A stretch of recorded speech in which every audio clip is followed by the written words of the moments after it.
I wanted to do one special event. You have kind of led the way for classical musicians. People sometimes think I have a whole team of people helping me, but it's really not the case. We're always the last to come to the party, isn't it? That wasn't so well received with colleagues and professors. You are forced to fit into a box. I started TikTok recently. Back then it was like, wow, really? Sold!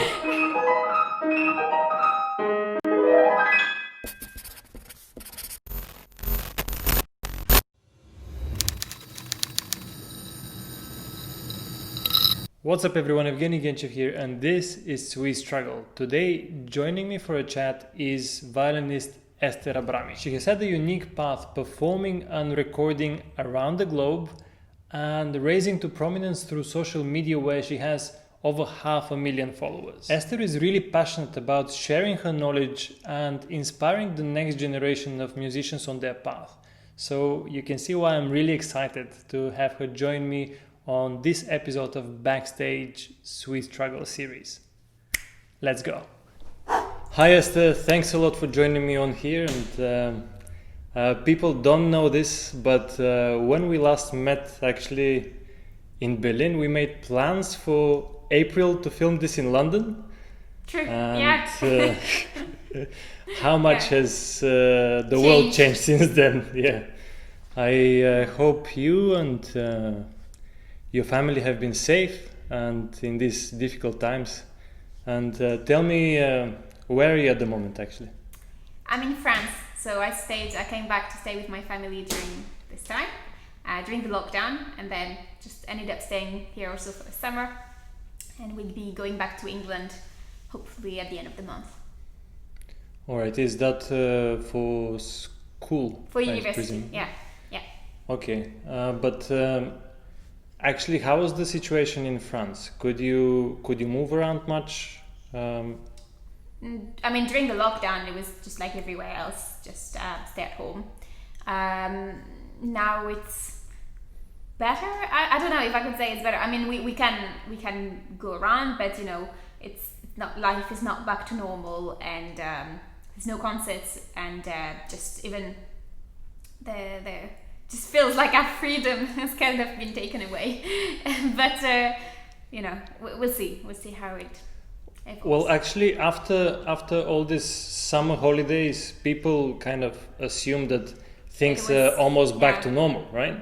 Yeah. But now, I don't know how it is there, but since beginning of September, Hungary completely went back to almost the initial kind of quarantine.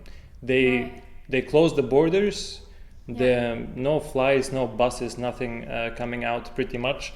And as a foreigner in here, I actually couldn't come back if I'm coming from a red zone country. And at the moment, I think I need some kind of special police allowance in order to exit. So I'm trying to figure out how it would work for future concerts, if there are any happening, because in the last minute maybe someone postpones it, or maybe they cancel it, because who knows. And actually people assume that now it's back to normal, but for musicians this is not the case at all, because live events are still not happening, right? No, there's nothing also on this Did you have many things cancelled for you, many things postponed? Have you been able to perform at all since things stopped? Live, no. Live with an audience, no, I haven't. I've done other things, managed to develop other things, but no, live with an audience, no. I mean, I went, I think there's still like 1 or 2 concerts going on if they're outside, and you know, with strict rules, but even then it's it's not the best yet, is it? It's tricky. I think the limitation in most countries was something like, if it's outdoors, like 300 to 500 people. And what we did end of July with Luka Šulić was outdoors. In Italy, apparently the rule was, as long as you have a big enough space to space out people, you can fit up to 5,000 people. but because then that's really a huge logistics to get them in advance of the concert, because you have to measure the temperature, you have to get the digital tickets and all sorts of things to comply with the legislation for these cases.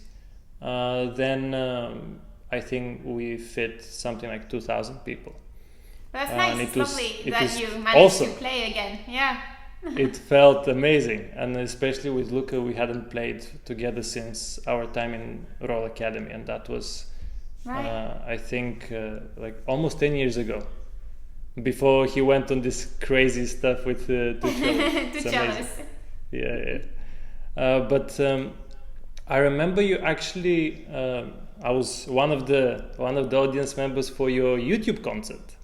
You did a YouTube concert. How did that come about? You were also collaborating with an app, I believe, or a few apps, I think. Yeah. So I did a social media kind of live concert.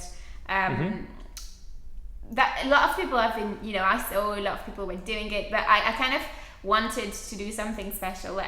First of all, I didn't want to do tens, dozens of them. I wanted to do one special event, because I think to try and recreate the feeling that you have when you are having a real concert. It's not just in your living room kind of every afternoon. I wanted to really reproduce the atmosphere of a real concert. Yeah, exactly, like the event. And so I waited. I organized quite a lot of things around it. So in terms of publicity, I did it on three channels at the same time, so on Instagram, Facebook, and YouTube. And basically, what I did is that I partnered with several brands and they were sponsors of the concert. So actually, obviously concerts were all cancelled and stuff, so I was trying to find a way also to keep my income. And then I thought, what if I do this concert and then I offer brands to sponsor, so that can be a fee, and in exchange it's all brands that I've been working with before and that I'm in a relation with and that I use their products anyway. So I did, for example, with an app, which is the one that I used to accompany myself, because obviously I didn't have anybody to play with. Especially now with social distancing. Exactly. So things like that. So things like that. And then I also just, I made it free and then just asked people to donate a ticket amount if they wish. And I was actually pretty amazed by how much I raised with that one concert. It was really nice, and really nice to see the support of people. Also, I took this time to kind of really properly launch Patreon. Like, I never really took the time to probably do something about it, and I had, I think, about 20 or patrons before, and then I made a video explaining the situation, and then people just a lot of people went to support me on Patreon, and I have now more than 100 on there. So it just felt like it was nice. It was nice to see people really wanting to support and understanding that it's a hard time for musicians. Obviously, it can't be there forever, and I think now it's getting hard for everybody. But it was nice to have this support. Yeah, it's with Patreon. I found it's also another level of engagement, even on a more personal, more close relationship that you can have with the supporters, which is an amazing thing. And I also started mine like pretty recently, like around actually the beginning of the quarantine, and it has been an amazing experience.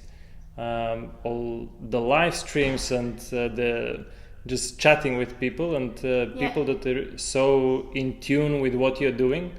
It's really fulfilling to have this kind of community, I think. But it's awesome that people could also tune in for the concert, and it really was. You played beautifully, so I'm not surprised that it was so well received. But also it's really inspiring to see people actually engaging with this and being supportive of the art, because the governments, let's say, they don't always do it, and we kind of are always the last the last fiddle, the last one to be looked after. That's true. I think I tried to show so that it was, it was kind of, it was a lot of work, first of all, this concert, and I really do, a lot of people sometimes think I have a whole team of people helping me, but it's really not the case. I really do everything myself, so I tried to show, my stories. I was, I built like a set for the concert and a big screen behind me so people could, I could project some images and stuff, and the whole organization, and even just, finding the sponsors, the whole marketing side, the engineering side. And I'm not a computer tech person, so I had to learn a lot of things. And, lot of Googling. Well, I think I have a student of mine who's an engineer, so he helped me a lot. I had a lot of Skype sessions, exactly. We exchanged advices, and so he helped me a lot. But it was a lot of work, but I'm really glad I did it. That was I think that was my first project of the lockdown. That was the concert was the first thing I did. And that was like people often don't realize there is the behind all this content that is put out. There is the filming and the setups, the actually you preparing what you're going to do, whether it's playing, whether it's talking, whatever it is, and then the editing, and then the preparation, the posting, everything. Like it's so time and energy consuming. Sometimes I even I wonder how you cope at all, like and I'm doing not even half of what you're doing. You are doing lots of things. Everybody's doing lots of things, to be honest. Well, now there are no concerts, so I try to do as much as I can in with the time that I've got. But now that was one of the projects that you did, but I remember that you also did some recording sessions, I believe. So, you recently came back from Iceland, I think. Yeah, that was my first travel from Amazing. Quarantine. I felt good to finally travel again. So that was for, I've been doing now quite a few features, solo features for Sony artists for their albums, and that was one, and the recording took place in Iceland. So went for a week there, which was lovely. It looked amazing. I wish I was speaking a few weeks ago with a violinist from Iceland, Greta Salome, and I've been planning to actually go there, and I was supposed to even perform there, but we know how that went. It is beautiful. It really stunning. It looked really stunning. But what music were you recording there? What type of music? Dirk Maassen is a pianist, and he's composing his own music. And so there was some violin solo part in some other pieces, so that's what I went to record. What other projects have you been busy with during the lockdown? During the lockdown, so I mean, there's there was other features, but that was all done before the quarantine. Came out during came out during this time, but it was done beforehand. And then other projects, I tried to develop other things. So I did some brand sponsorship, which I'm sure you saw with the Huawei. That's super exciting. How did that come about? Just agency just came ask me to do it. If they were interested, I think, in my profile, and I was a bit surprised actually, because I looked at the other people that they chose for the campaign, and it was all people who have over 1 million followers. So I was kind of wondered why me. I mean, I guess I have a fair amount within the classical music world, but outside not so much. So, but they said they just, I think, liked the fact that it was different. It's a classical music, violinist. It's a different aspect to it, and they were just trying to show how people connect with whatever job they're doing, but how they use the technology to share their work, and they wanted different types of people. So they took musicians, makeup artists, sports, different things. Well, that's to me, from where I'm standing, that's not too surprising that they picked you, because in a way you have kind of led the way for classical musicians on the social media. You were one of the most, and you are still one of the most prominent profiles that is a classical musician on social media. So if they were looking for someone like that, someone in that niche, then obviously you would be the person to connect with. So I'm happy that they did, because the stuff looks great. Thank you. It was a nice experience. Did you actually, now you've been featured on quite a few albums for Sony. Are we to also expect some debut album soon, or what can you tell? I'm afraid I cannot say anything yet. There will be maybe something coming at some point, but I can't. I can't say anything yet. Wait and see. Well, fingers crossed for that then. Yeah. Then are there gonna be any events coming up? Any plans? Any other recording sessions that are at the moment? It seems unlikely indefinitely. Because you're starting also school so at the end of September. I'm finishing my masters. I'm in my second year of masters. I realize I have to think about what I'm doing next year in terms of studies, because the auditions are always, actually at around this time, September, October. So I'm hesitating between doing an artist diploma or maybe a PhD. So I have to deal with that this month. Actually, that would be my project for the month, just dealing with that. And before you start, okay, and what would you write if it's for PhD? Because there's a lot of writing, or would it be something practical? It would be writing, but that's why obviously I need to get as much info as I can first. But I would like to write something about what I've developed in a way, and what interests me, which is the connection between classical music and social media, and how being able to how it's changed, and especially during the fact that this whole thing happened with the lockdown, and it's it was like a lot of people in the classical music world kind of were closing their eyes on the fact that we had to change our way of doing, and then they refused to see that, and then this whole thing happened, and it was like, well, now you don't have a choice. So I think it's an interesting, I've been doing it for a few years. It's something that I love doing, so I'd like to write something around.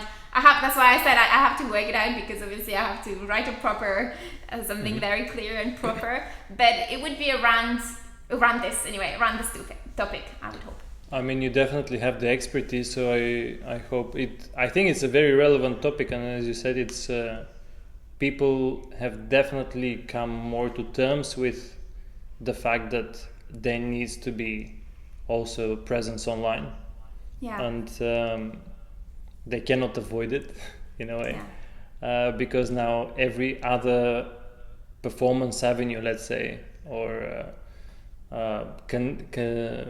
connection with the audience is kind of shut. So I think, well, hopefully it doesn't stay so for too long. I but hope so too. It's definitely it seems definitely that there's gonna be a new norm, and we need to that would be ways. definitely interesting to see. But good luck with the PhD for sure. Thank you. You're the one with the expertise on this, so they should accept it if you ask me. Then you are at the moment at the Royal Birmingham Conservatoire. That's right. Correct. But you first were studying at the Cheethams. That was the first time you went to the UK, right? Yeah. When I was 14 years old, from 14 to 18. Okay, why in there, and why didn't you just stay in France? There was just no system like this, where it was a school where there's a high level of music teaching and orchestra and chamber music. And then at the same time, the school in France, there's just nothing like that. It's just are there no music schools like this in France? No. Only from conservatoire level. Exactly. Yeah. No. It's just you've got the normal school and then you've got conservatoire, and I finished the conservatoire, like the one before the university level, and then like the junior academy kind of thing. Yeah. Exactly. Yeah. And then it's just there was just nothing where it was school and music together, but at a high level there was nothing. So that's why I went there. We're just trying to find parents were trying to find somewhere where I could, develop and be able to then follow and be a musician as a profession, and that wasn't very easy with the way things were working in France. So that's why I left. But also at the age of 14, it's really a tender age to let you go to another country. It's a boarding school. It's a boarding school. I mean, it's not, and it's a very nice boarding school. It's, people took very good care of me, and even though I didn't speak English, I had extra English lessons, and every academic teacher was really helpful. It's international school, so a lot of people come there without speaking too much English, I really liked it, to be honest. I was thinking, if I had kids one day, probably I wouldn't push them, but I would offer them to do the same thing. Like, it's, especially as a teenager, I was not the easiest teenager, and it just, I started arguing with my parents all the time, and it just it felt so like that was a relief for both parties. And then it just made me feel like I was free, but I was still very safe, and it made me take responsibilities for my own, my own life in a way, and so it made me grow, I think, and mature. So I liked it. I thought it was a nice thing to do. Yeah, lots of people have said this, that especially if it's a nice supportive environment, then people can really build very very solid character there, and it's amazing. But how often could you go back home while you were there? I don't know. Christmas and Easter and summer, and then my mum used to come over like once in a while, so come see me. So it was fine. Yeah. To cook you some homemade food. yeah. I guess two things I missed was the food and the weather from France. But you can't from have southern France. It's of course much different than the experience in Cheetham is by Manchester, right? In Manchester, in Manchester. Okay, well, so that kind of started your UK journey, then you just afterwards you could have pretty much gone anywhere, but how? Yeah, it just made sense to now I was in the UK, and I kind of I everybody was kind of auditioning in Royal Academy, Royal College, so I just kind of followed the flow and auditioned for the Royal College, and did my undergrad there for 4 years. At the Royal College, I have heard that their string program is probably the best in London. And so it's quite. Although Academy would like to think otherwise, but they both have a very good reputation. Let's say that way. Yeah, you be the politically correct person in the conversation. But I remember for me it was actually quite traumatizing at first when I came to London, because I hadn't spent any time there. I had also spent some time as a junior academy. It was called Young Talents class at in Holland, in Groningen. It's called Prins Claus Conservatorium. So there, from something like 14, 15, I started going once or twice a semester for a couple of weeks. So I would fly back and forth, work with the professor there every single day, then go back to the music school in Plovdiv in Bulgaria. Right. But in Bulgaria we do have this music school system. It's not a boarding school, but you basically have all the regular subjects that you would have in a regular school, and then on top of that you have 10-12 other subjects that musically related. So you've got obviously your piano, or special subject they call it, like your instrument, then chamber music, accompaniment, choir, then the solfeggio, harmony, polyphony, everything, music history, all that stuff.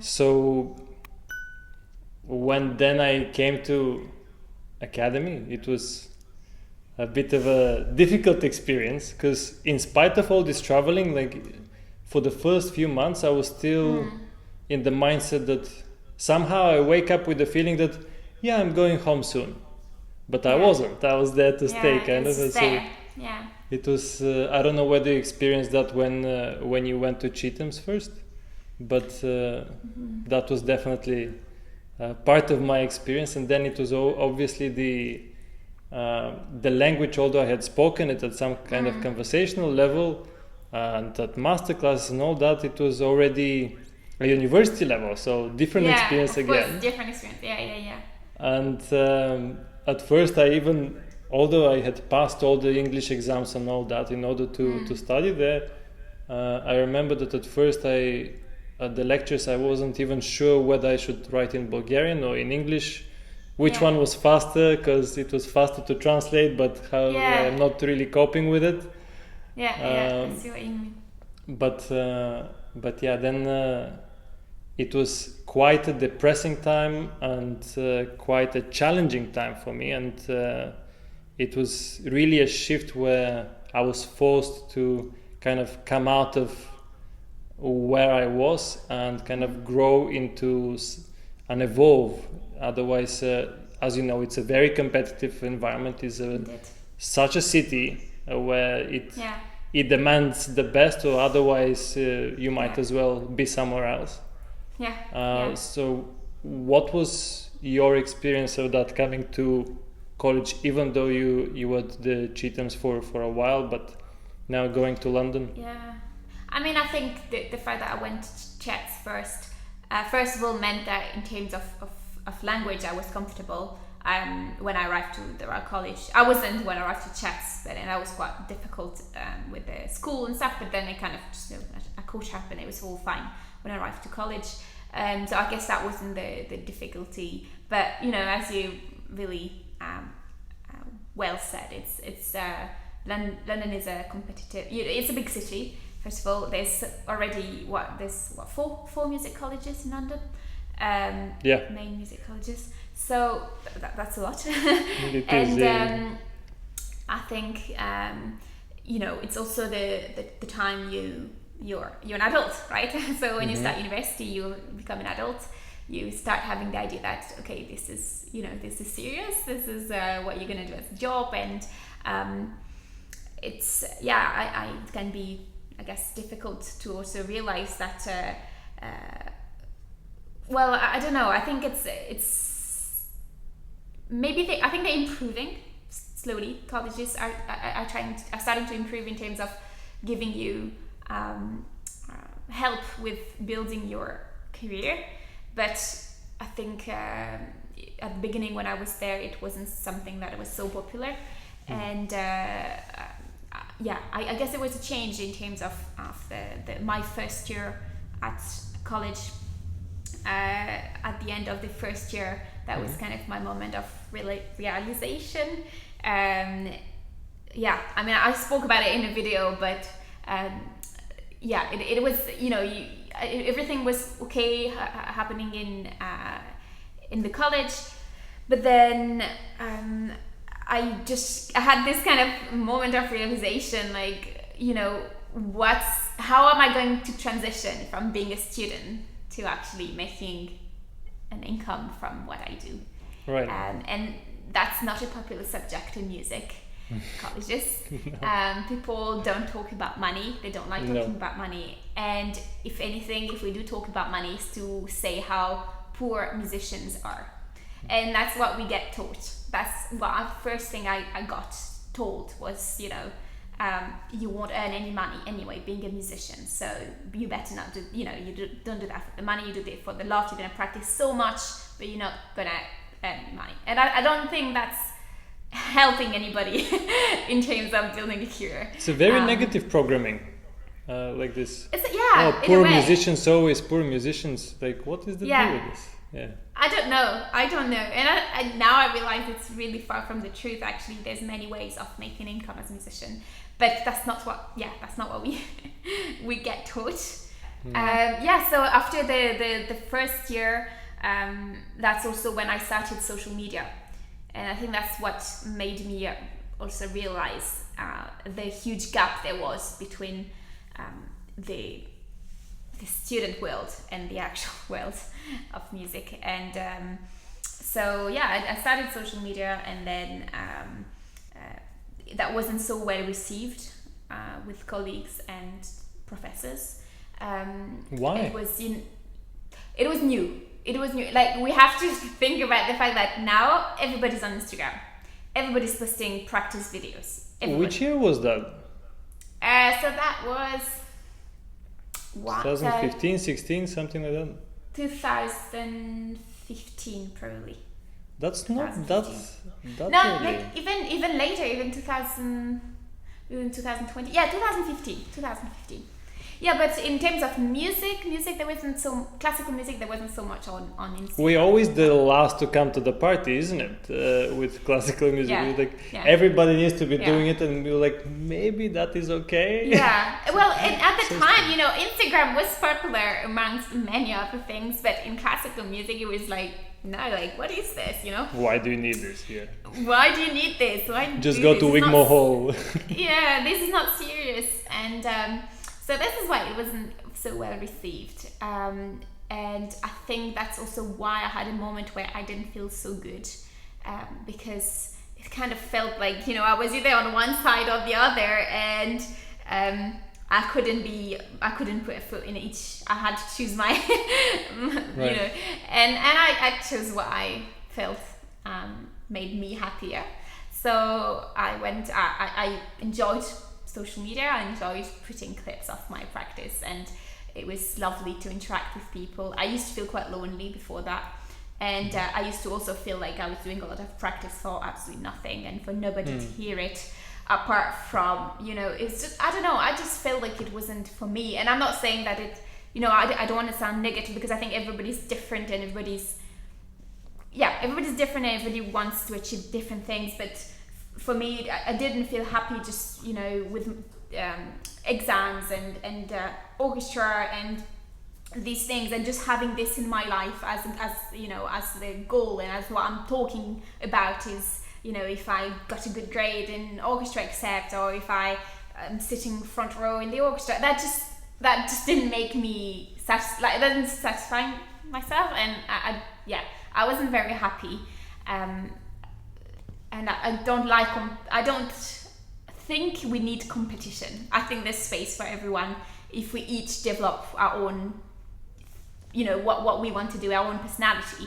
But I think it's a shame that in music colleges, instead of teaching us that we can each have a space, we teach us to fight with each other for one spot, which actually now doesn't even really exist anymit Quite ridiculous in this environment now. Yeah, so that's why I just I had a moment. It was a bit of a tough kind of moment. Again, it's having the courage of saying, okay, you know what, I don't care. I'm gonna do what I want. And I guess I kind of had nothing to lose anyway, so that helped, So if you but do it have also something to propelled lose, you forward. Yeah, exactly. Yeah.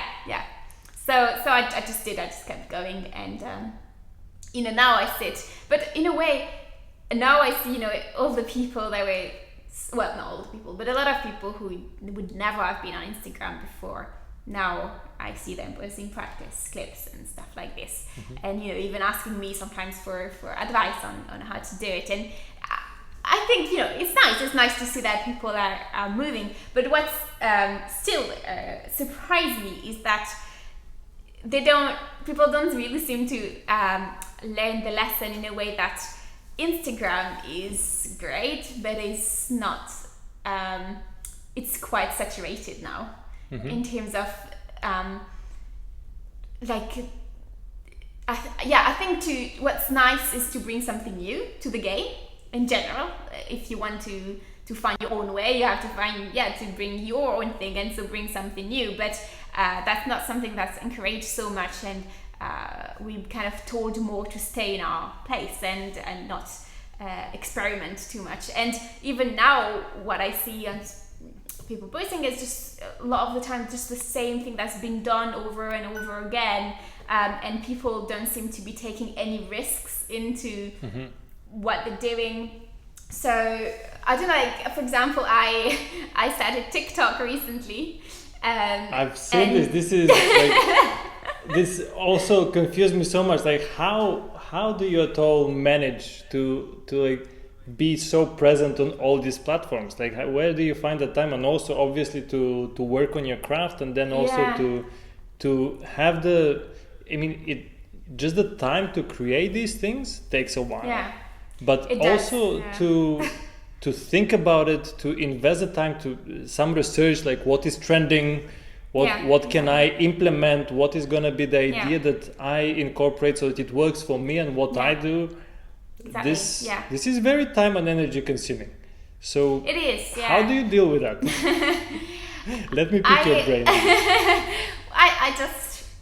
I think one of the things that's a secret about me. One of the things that scares me the most in life is growing old. Okay. In terms of, not of physical, in terms of mental, in terms of, I don't want to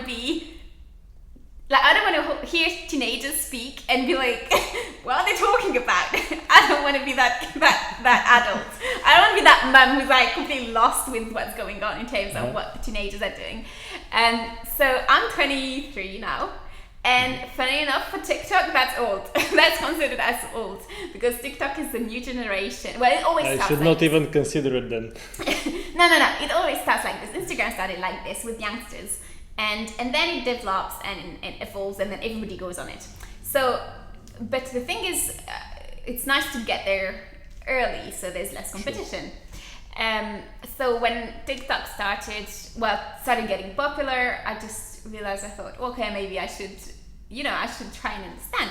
The difficult thing, and I think that's why not many people have hardly seen any classical musicians on it, is that it's not like Instagram when you can just copy whatever what somebody else is doing and just do the same thing. It's not there yet. So you have to create your own content completely from scratch. You have to create your own ideas. And the thing with TikTok, but I think that's when things evolve, things get more complicated, things get more difficult. So Instagram, you can post a picture. You can't do that on TikTok. It has to be much more, you have to give it much more thought. And it's just, so that's why it's harder for people. I know some people don't get TikTok. It took me a while as well, like to understand the concept of it and how it works. But once you do get it, then the first step is to understand the trends, understand how the app works, understand how, like what people like on the app, and then the next thing is to relate it to whatever you're doing.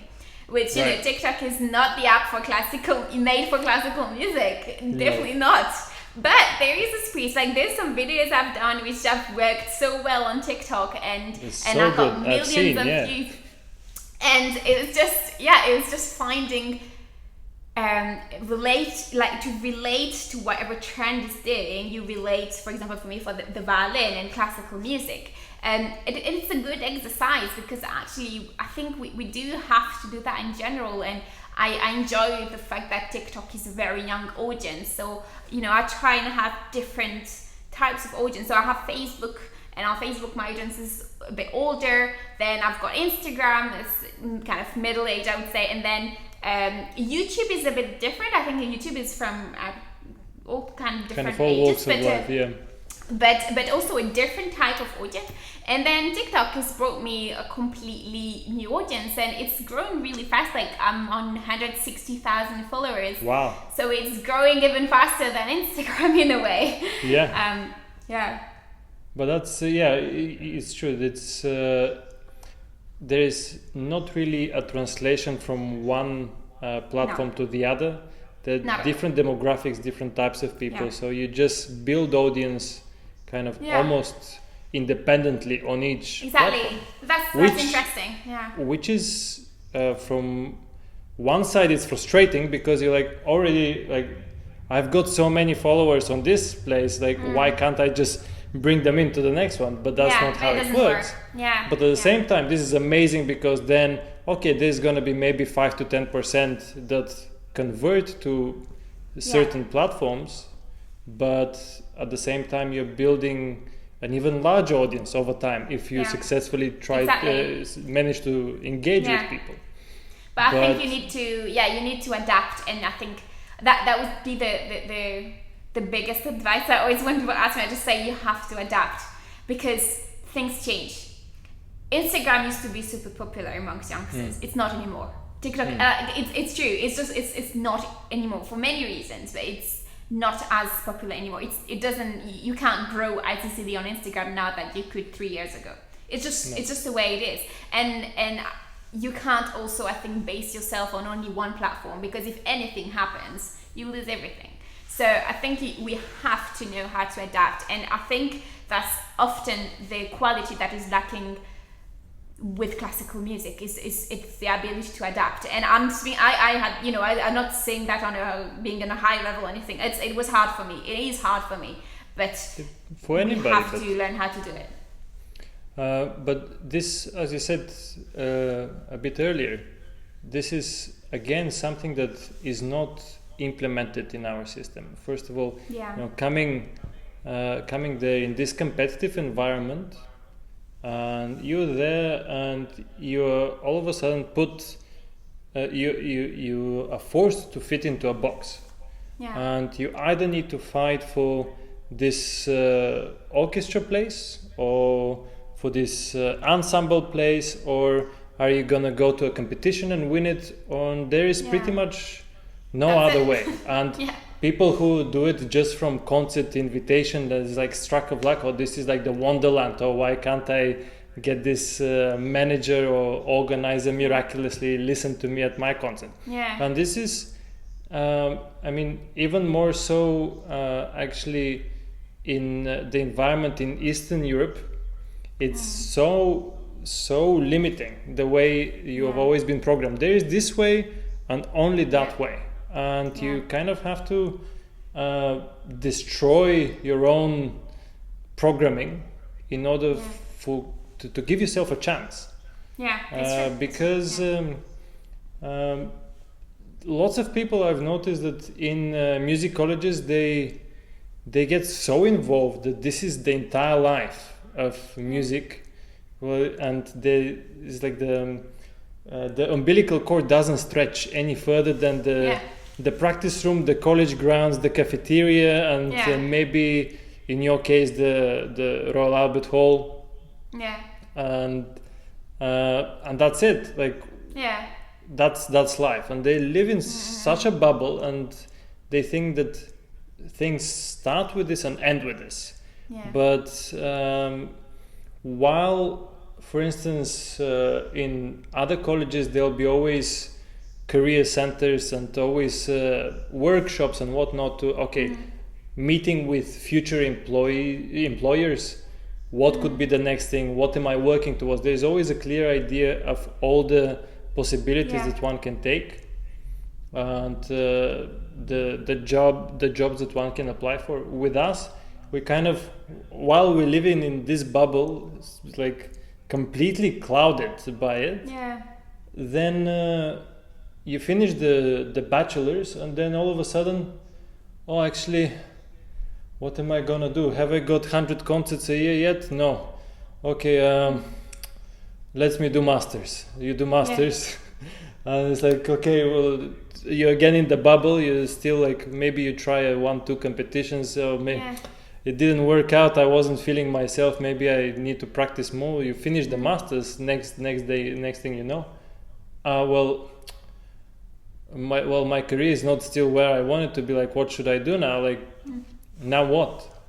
And there is this lack of connection of, okay, you've spent all this immense amount of time on your instrument.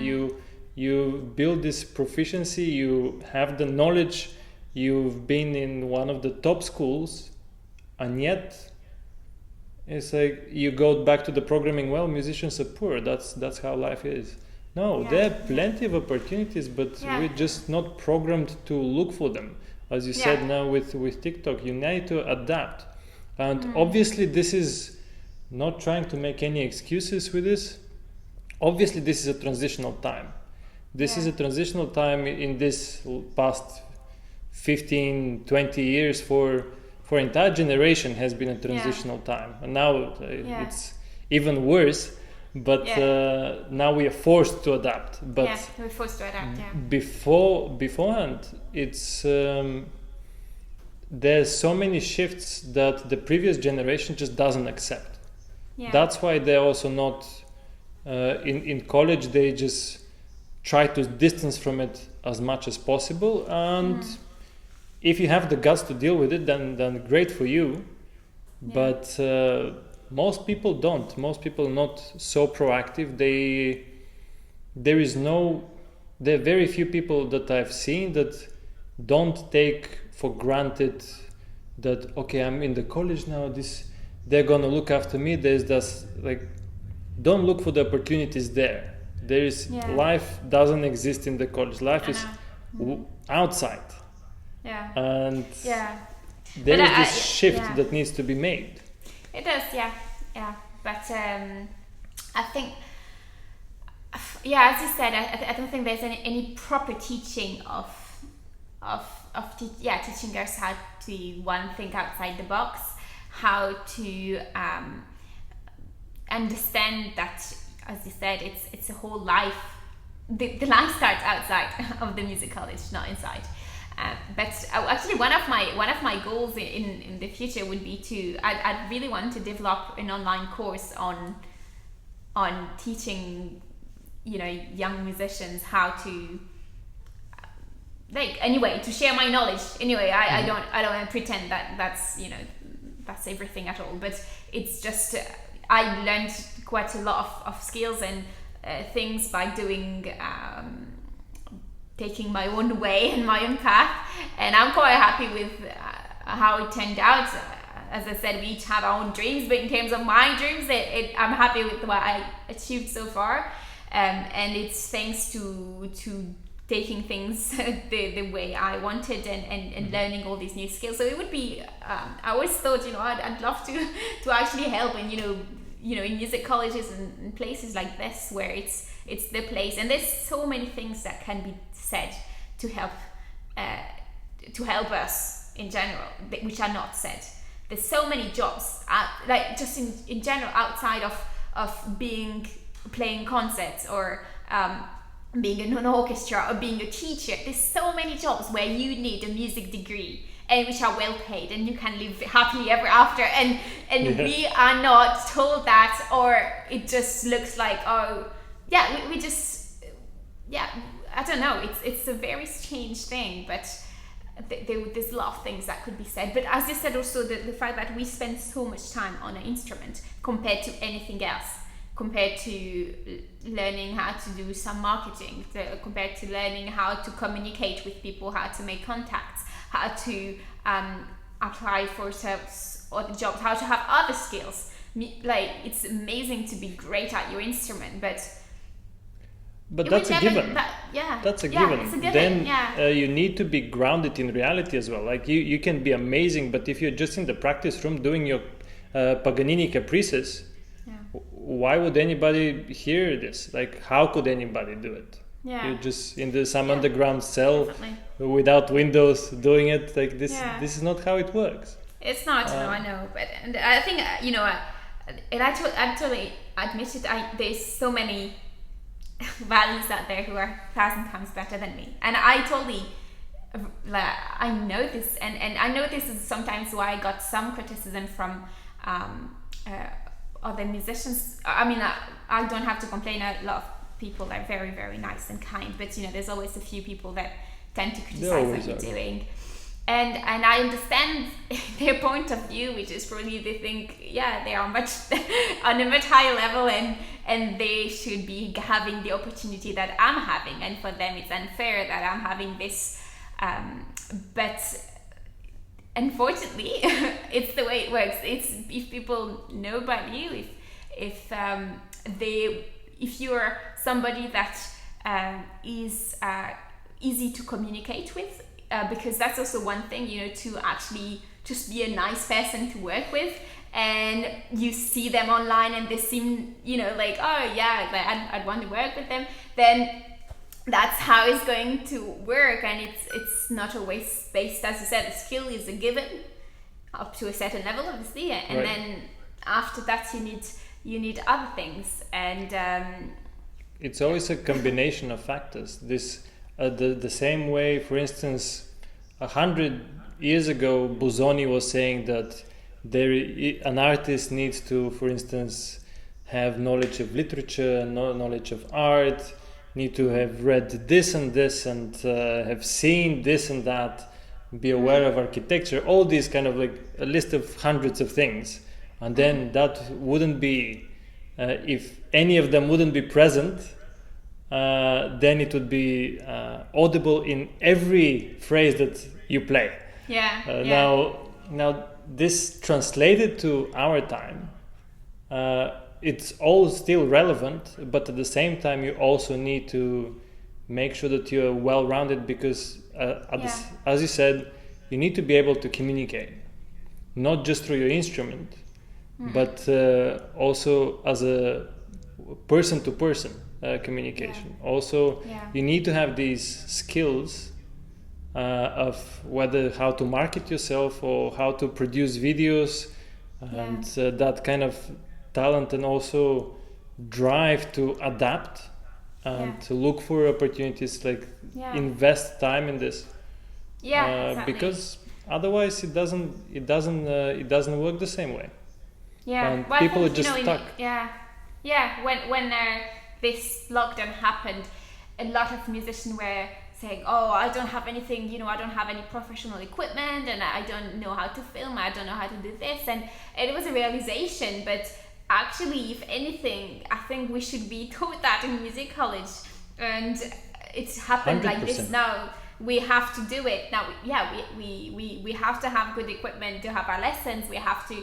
But if anything, we should have been taught that before. We could have avoided this whole, well, not avoided, but we could have been much better prepared, I think. It could have been easier, but it would be, I would be very curious to also see, and I really hope that you can do this course, and even if you just share your experience and share the spirit with which you do everything, I think it already will spark some action and some movement by people, because I hope, that needs to be done. And whether I think it would be awesome if you can do workshops also in conservatoires, but knowing conservatoires, I don't know how likely this is, but actually, who knows? Maybe it's possible. I've been invited to, for example, I've been invited in October. They say it would be virtual, but to give a talk about marketing and career management for musicians at the university in Texas. So awesome. I guess other places are also doing it, and the point of the course would be to also give actual tips and details of things, how to find out what's working, how to get the best reach, things that people I think if you don't have the experience, you don't know, things you have to learn, that I learned through experience. There was no way I could have learned that through any other way. So hopefully I guess that would be one of my projects in the coming year or two, would be to develop an online course. Now definitely would be a good time, I guess, if there is also some extra time with with the lockdown, I guess this is a time well spent, and it also is gonna help a huge community for sure. And actually, I don't know, it's often we have this fear in ourselves that, oh, this is something unfamiliar, how should I approach it? And then you keep postponing and you avoid the difficulty. Right? So this is, I think, as soon as you address that consciously, that this is just your preservation kind of trigger in your brain that is from the primal years, then you have to then consciously just switch it off and just go into things and experience it. Obviously, a course explaining some intricacies is going to be helpful to everybody, but also to actually push them that you need to do it. You need to do it, and this has to be part of the, say, portfolio. This has to be part of your presence, because it's not just what concert venues you write on your bio anymore. It's not which competitions you wrote. Nobody really cares about this. They just want to enjoy the music. They want to enjoy the interaction, and especially at the moment, no hall is pretty much open, so that none of that is really relevant. But I hope I'll be looking out for this, and I hope you can make it. And I'm sure it's going to be very successful with people. Thank you. And but now, how are you planning to go to actually to the UK? Is it going to be a quarantine? Quarantine, 14 days, For 14 days. The school start is end of September, so all lessons are online anyway. Do you need to be there at all if everything is online? No, I don't really. That's why I've extended my stay here in France. But I'm staying with my parents, and I've been staying 6 months with my parents, and it's lovely. I've really had such a great time spending time with my family finally again. But it's also, I absolutely do want to see my boyfriend, and just go back to my life in a way also.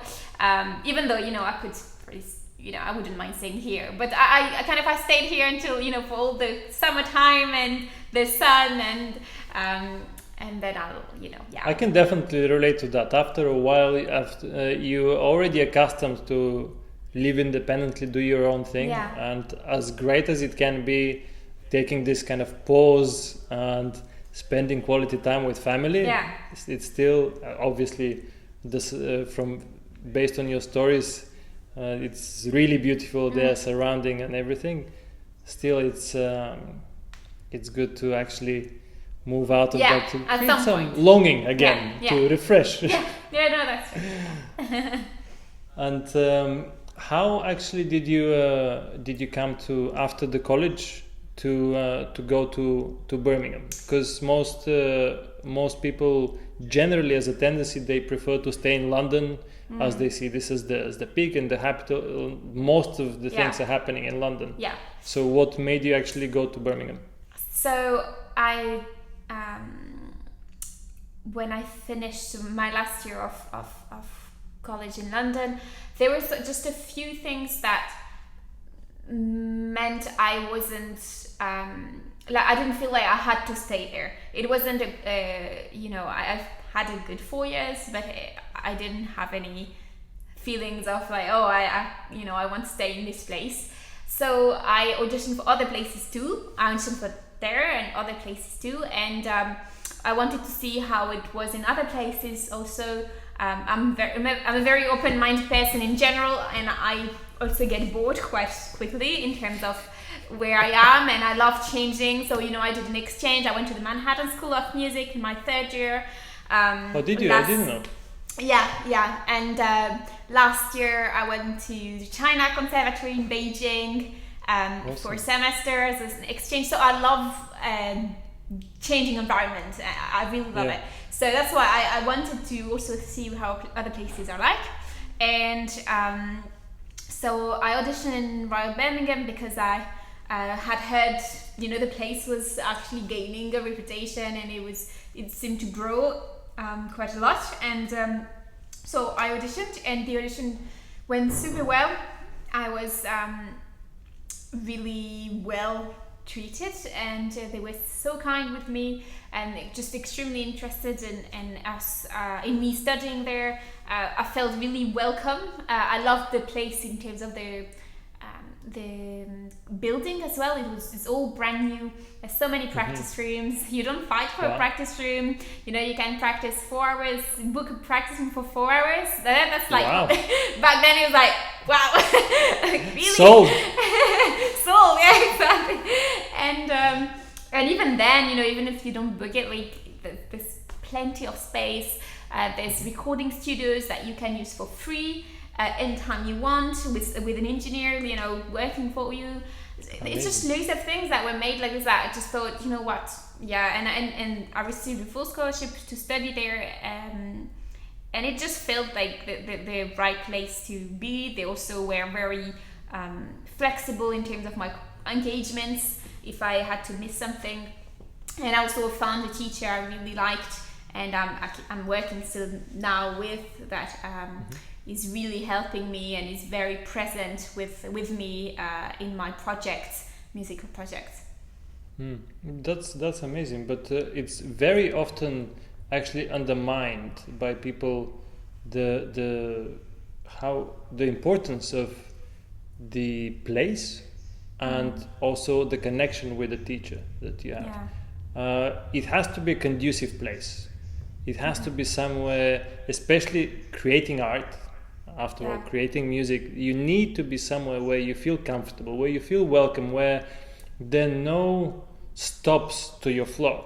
There are no. Sometimes I also felt in my first few years in London that there were some things that were just there for no reason, and why is this just preventing me from doing things rather than allowing me and enabling me to do more, to do better, and to be freer, to be more present with the creative process. I remember that after I also changed the environment I had to spend. I was like, okay, worst case scenario, I'll just have another alumni network, which obviously is absolutely a rubbish reason. But I thought, okay, I spent 4 years at the Royal Academy. Now, let's go and find a different environment. And I also, similarly to you, I auditioned to a few places. Mostly, it was in London though. Yeah. So I didn't go outside of London. Maybe I should have. But basically, when I went to college, it just felt like more of the same. It's kind of the similar environment with college and academy, similar mentality. And then I also auditioned at Guildhall, and that was like fresh breeze. It was so welcoming, so accommodating, and again there was this connection with the teachers. They were in tune with what you're doing. Okay, so you're doing this, so how can we make this work, rather than just push down the process and this is not how we do it here. Which I think it's a huge relief in a way, and it's very freeing experience to have that. So I'm really happy for you to have this experience and to have this connection with Birmingham. And I also saw on your timeline that you actually painted a violin case, and that was for charity. First of all, it looked beautiful. Like Thank you. Super talented also in this. Like, how could that be? I don't know how you managed to do all these things, but you painted beautifully this violin case, and it was sold for charity, and that Yeah. I think was in connection with some collaboration with South Africa, with the Birmingham Conservatoire. Tell me about that. So the string department of the Royal Birmingham Conservatoire, the head of string is actually from South Africa, and so she's created this charity which basically offers music lessons to kids in South Africa, and actually give them a chance to also come in England to do their studies, because, well, at the moment over there in South Africa, it's they don't quite have the same way we have in terms of the space, the way it's not this without sounding, I don't want to sound like demeaning for them. So I'm trying to find the right words, but it's not the same system. And I think England, it doesn't have only qualities, but I think in general, even though we said you've seen some criticism about the way they help the student in terms of marketing and career management, but in terms of music, I have to say that they deal with it very well. And obviously there are many positives to that, of course. Exactly. Don't want to just bash them, because we went there for a reason to study. Yeah, so, exactly. So and so basically the way it works is that students of the Birmingham Conservatoire give lessons to kids over there, but online, but also, for example, I was supposed to go in the summer there, but that didn't happen, but also travel there. And then now a few students there, thanks to the lessons they've received from students from the Royal Birmingham, now they've auditioned to schools here in England, and they got in. And so they're coming here to study, so it just gives opportunities. And so I was trying to find a way on how to help the charity financially, and I think it's quite difficult nowadays to ask people for money just like that, to say a fundraiser. So I was trying to find an idea of what I could do, and I thought, why not actually selling something? So I had this case, and I did A-level art for school, so I thought, okay, I'll just get some painting skills out and do this, and then sell it as an auction on eBay. So I started at €50, and it went up to €750. Amazing. Which was nice.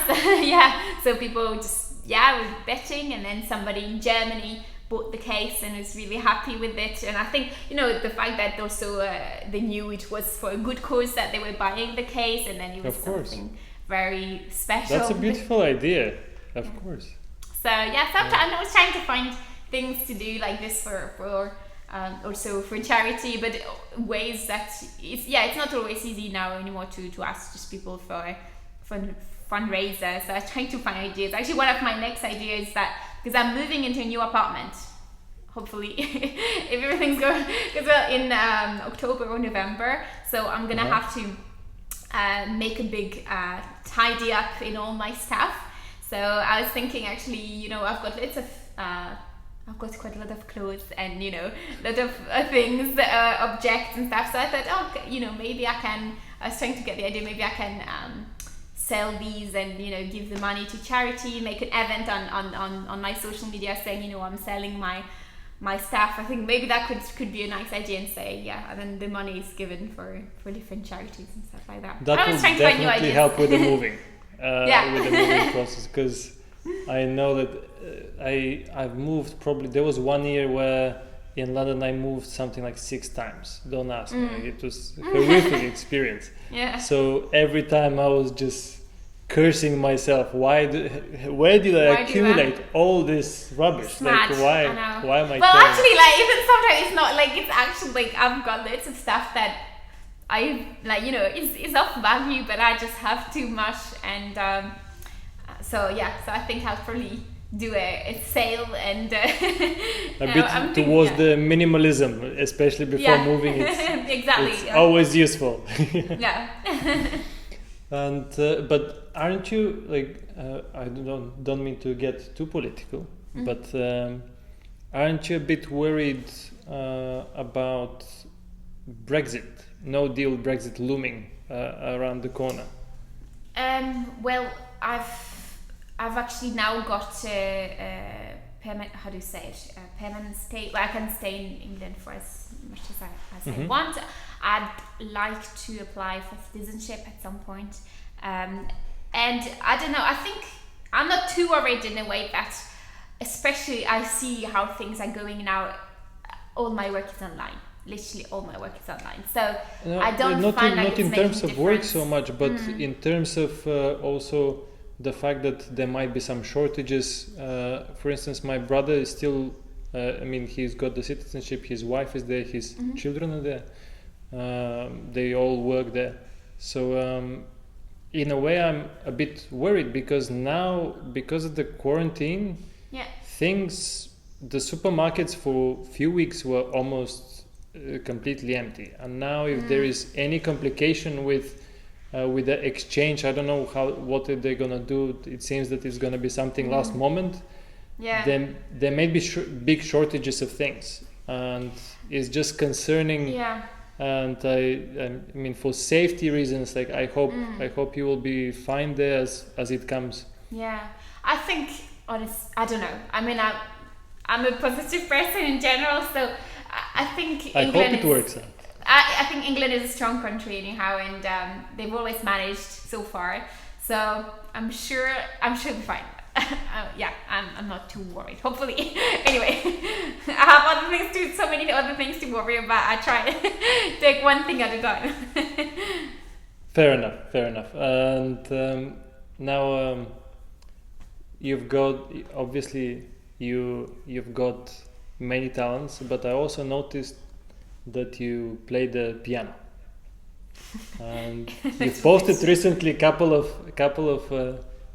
I mean, your twin sister plays piano. Yeah, exactly. When did you learn? Is it based on musicians in the family that maybe play piano, or no? How is it? It's just in Czechs. When I came to Czechs, we had to do second steady instrument. And have keyboard skill. So I had a piano teacher, which I loved actually, and that's why I got motivated to practice a bit of piano. Then coming to college, I didn't have time anymore whatsoever. I don't have much time anymore so much, but I thought it was I don't know. I think it's still a nice skill to have, even if it's very little, and not a high level, but just be able to have some basic skills. You're being very humble with this, but I even heard you playing in an earlier post. I made a bit of a research, and you even did a Rachmaninoff prelude. That one was of back my favorite preludes. Back in my times of practicing at Czechs. So as I said, I had a piano teacher which I really, really dearly liked, and so he motivated me to practice piano, and so that's he made me learn the prelude. Because back in high school, in the music high school in Bulgaria, everybody had the compulsory piano lessons, because if you weren't a pianist, you had to learn piano, of course, so that you have some level of proficiency, so that you can also, I guess, check on your piano parts, whatever it's anyway useful. Harmony, everything. Many applications to it, but I know that most people maybe went to a couple of lessons a year, and then they just graduated with the same repertoire that they started with.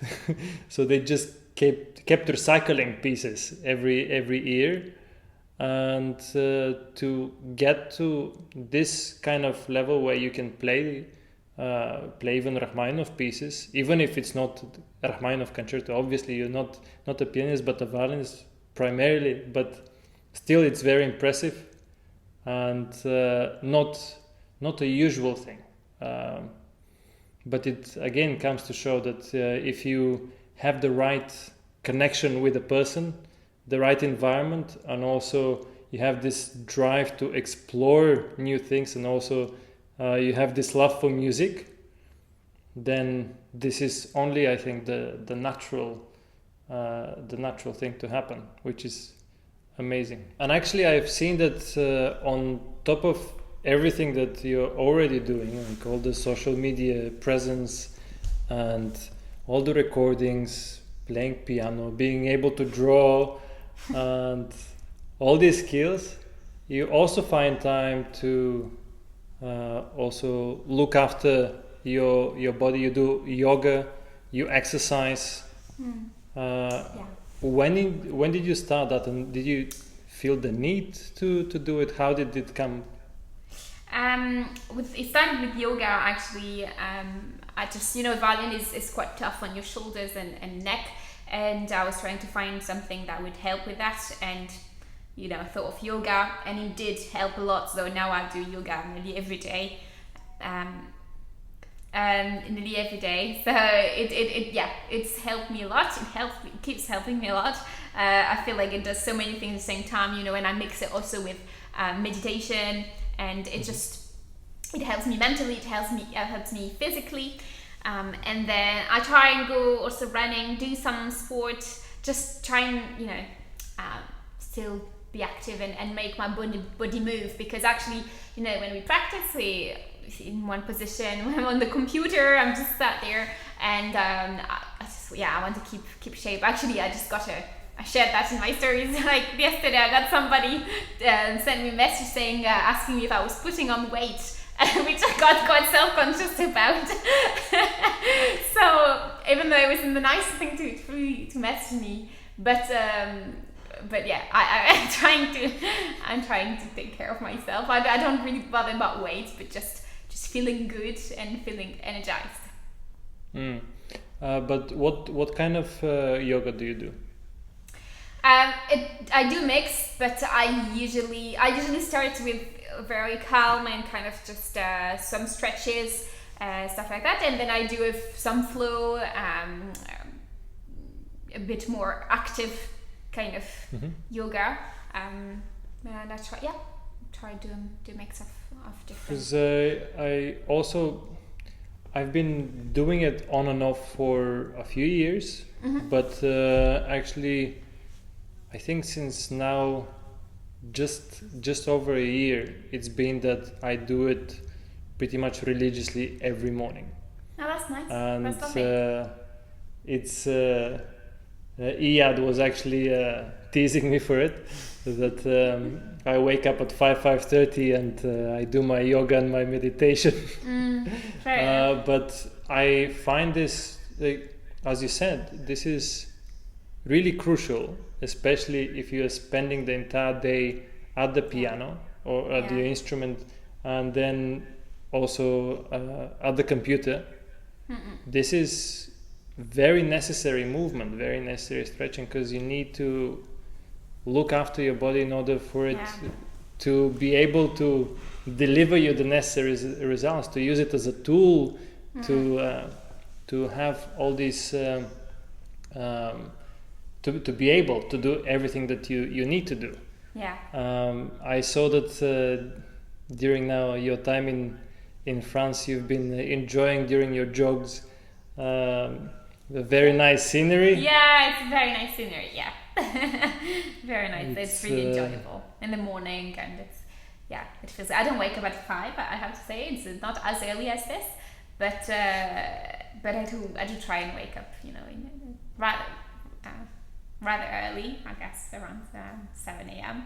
And just I need my sleep. I'm a big sleeper. So but I try and always have some kind of exercise during the day, and even though I have to force myself, I do feel so much better after I've done it mentally, also, not only physically. It's also a lot for the mental, just go out sometimes, just like get out and have a real break, because I found often that when we're gonna have a break, take our phone and check the notifications or something like that, and I really try to avoid all of this. I don't check my social media whatsoever between before I go to sleep until after lunchtime. That's just, I don't even open my phone for social media then.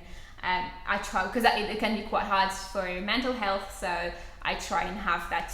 It's like half of my half of my day completely out of it. So I don't have to think of that. I just I have my head on, my mind on music, on other things, but not any of the social media, emails, marketing, all of that. I'm off that. But this is a very, very healthy approach. And more people should do this, actually, because mostly it's always reaching to the phone first thing in the morning and then getting on it and exactly. But it's very, I realize how helpful that can be for mental health, because the first thing that first thing you see, and then if it can be anything. It can be just a message or anything that you're gonna start thinking, and you're just gonna be in that space for the rest of the day, and it can be quite harmful. So that's why I have this whole amount of hours just without. And you wake up, I do some yoga, I go running, then I usually practice in the morning. Try and do most of my biggest kind of practice in the whole morning until 1 p.m. Just like 4 or 5 hours. It's the most productive time. Exactly. And then if I need to do 1 or 2 hours in the afternoon or evening, that's fine. But I've done the biggest the big chunk of it. Exactly. And then I'm just in that space. I have nothing that distracts me from it. And then in the afternoon, I take time. I edit my videos. I look at my answer my messages and stuff like that. So I guess that's kind of my routine so far. And then after the movement, I remember reading. This is gonna sound a little bit geeky, but I was reading the diaries of Prokofiev, and he would always do this. He's composing first thing as soon as he can, and then at some point he would just get blockage. It's not working anymore. He used to get a massive headache if a lot of work, obviously with this, that was part of his process, I guess. And then he would just go for long walks, and he would just go explore the city, go explore a different place that he didn't know, and he would go on to do his own physical exercises. And this is in a way something that it's been, I don't know why, but it's been stigmatized in another thing that has been stigmatized, let's say, in the classical music society, community, because somehow whenever I post from the gym, people ask me, oh, but how do you work out? Does it not affect your hands? But how can you play at all? Doesn't it affect your dexterity, the agility? How do you manage? And that's why I was even thinking that this is such a huge question mark for most people, that perhaps it's worth to actually explore it, dig into it, and maybe I'll at some point even do a mini series on that to just dispel some of the mysticisms of the of the gym and working out, because it seems that people harm themselves from being all day at the instrument and in these postures. And this is not a short-term thing. As a musician, one can have a long life career, but you also need your body to be able to sustain it. Also, you need your mental health to be able to sustain it. And yoga, exercise, these are, I think, vital elements to keep sane. And to keep healthy. I totally agree. Meditation and helps to also stay the concentration, to stay in the moment.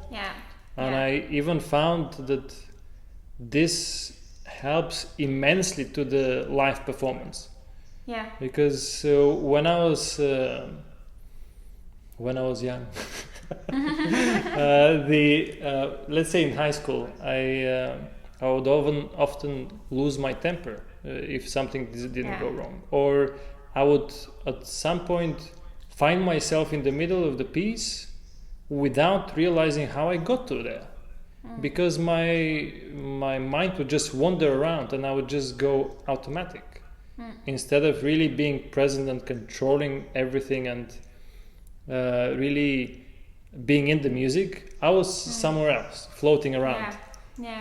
Which when discussing with people, lots of people have that and are dealing with it, and especially now with all this bombardment with social media notifications, your attention span is not getting any longer. No, that's true. And that is when people say, "Oh, but I don't have time for this. I don't I also have to do this and this and this and this." Just have to make the time. You have to make the time. That's why I'm getting up so early, because in order to have the time, you need to invest in yourself. Would you rather be unhealthy? Would you rather be unhappy? Would you rather do you want to put yourself in a place, in a position to be successful, or do you want to be just walking around a bit zombie-like? I totally agree. I really do. And you approaching also this with having a certain time of the day that, this is gonna be allocated for this, because obviously social media is an amazing tool. You can reach hundreds of thousands, millions of people, but the phones are an amazing tool, the computer, the internet, everything. But at some point, if it consumes you, then do you use it or does it use you? Right? Yeah, exactly. So you have to be very careful to be conscious of it and to draw for yourself these lines. I think is very healthy and very necessary. And to be honest, I'm not surprised that you have this methodical approach, because otherwise you wouldn't be in the position to do all these amazing things that you do, because you do need to be in a certain mind state, physical state, in order to achieve all this. You have to be organized. I'm very, very organized. I make lists all the time. Actually, I sometimes my friends laugh at me for making lists. The last I love I lists. think but sometimes I go a bit too far. I mean, Sure. I think the moment I realized I went too far is when I was thinking, I don't have anything to do, and then I thought, I'll make a list of things to do when I have nothing to do, and I thought, wait, this is taking it too far. But I'm very organized. It's also therapeutical, and it's also a tool in which you can organize yourself. Actually, I found this also for myself, that I've got this long to-do list written in my diary, and also I have an extension to it also in my notes on my computer and on my phone. So this prioritizing it and making it, organizing it, this obviously is a way to also structure it in your mind. Indeed.